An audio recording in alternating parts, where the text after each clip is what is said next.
You know what? I'm just sitting here and I'm just thinking, no matter if you're like older, younger, conservative, Republican, whatever you want to classify yourself as, whatever gender, whatever race, most of us are operating out of fear of something.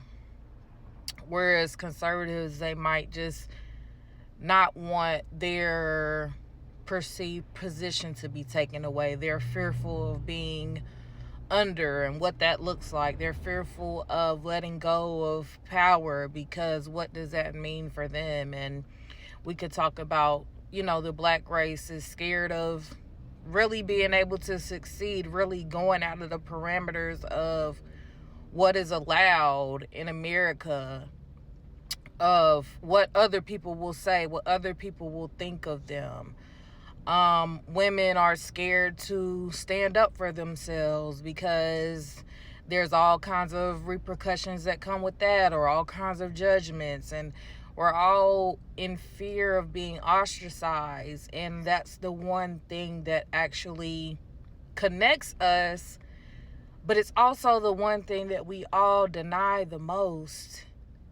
You could walk up to anybody right now and ask them, well, what are you really afraid of happening? What are you afraid of that is stopping you from doing something you want to do? And most people will just say, oh, I don't have the money, or, some people might say, I just don't know the way, but they're not going to say, I'm afraid to be in front of people. I'm afraid to be my authentic self. I'm afraid of not hiding. I'm afraid of what happens if I do become successful. And I've heard that people lose friends, and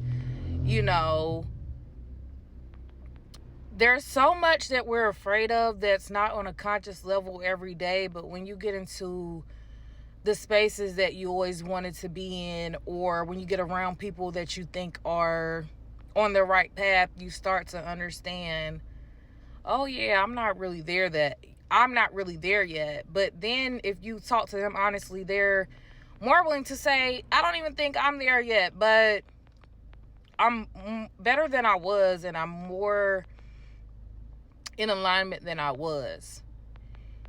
And I think if we can all understand that we're all afraid of something, and if we can admit that, then that's when we can be able to inspire collaboration and collectiveness. And because I think that's the one thing that unites us, ironically.